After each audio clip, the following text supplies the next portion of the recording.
అమ్మాయి అన్నయ్య ఇదేనా రావడం? దా కూర్చో. అల్లుడు బాగున్నాడమ్మా? బాగున్నాడు అన్నయ్య. అబ్బాయి ఇంట్లోనే ఉన్నాడు. వదిన పిల్లలు బాగున్నారా? ఏం చెప్తావమ్మా, ఇంట్లో పరిస్థితి అసలు ఏం బాగాలేదు. పూట గడటమే కష్టంగా ఉంది. అదేంటన్నయ్య, వ్యాపారం చేస్తున్నావుగా? అంతా లాస్ లో ఉన్నానమ్మా. ఒక 50,000 ఉంటే సర్దుతావా? 50,000 నా దగ్గర ఎక్కడున్నాయి అన్నయ్య?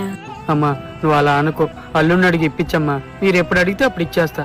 సరే అన్నయ్య, ఒకసారి అడిగి చూస్తా. అరే నాన్న, మామయ్య వచ్చాడురా. అవునా?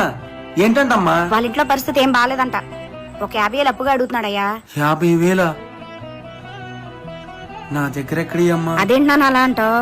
నా తోడబుట్టినోడురా, మనం ఎప్పుడు అడిగితే అప్పుడు ఇచ్చేస్తాడంట. సరేలే, నేను బైక్ కొనుక్కోవడానికి 50,000 దాచుకున్నాను. అవి మామయ్యకి ఫోన్ పే చేస్తానని చెప్పు. సరేనయ్యా. అమ్మా, ఏంటయ్యా? ఈ నెల శాలరీ పర్లేదు. ఈ అమ్మాయిలకి ఇంటి ఖర్చులకు డబ్బులు లేవమ్మా. ఆ రోజు మామయ్యకి డబ్బులు ఇచ్చాం కదా, ఒకసారి ఫోన్ చేస్తాను, అడుగుతావా? అడుగుతాను. ఇదిగో అమ్మా. హలో అన్నయ్య.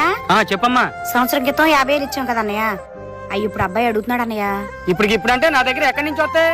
ఒక 2 నెలలో 3 నెలలో టైం పట్టుద్ది. అదేంటన్నయ్య అలా అంటావు? అప్పుడు ఎప్పుడు అడిగితే అప్పుడు ఇస్తాననేగా తీసుకుంది. ఇప్పుడు మా పరిస్థితి బాగాలేదు, ఇవ్వనయ్య. ఈ రోజుల్లో బంధాలు బంధుత్వాల కంటే డబ్బే ఎక్కువైపోయింది. ఇప్పుడు నా దగ్గర అయితే డబ్బులు లేవు. చచ్చిపోమంటే చచ్చిపోతా.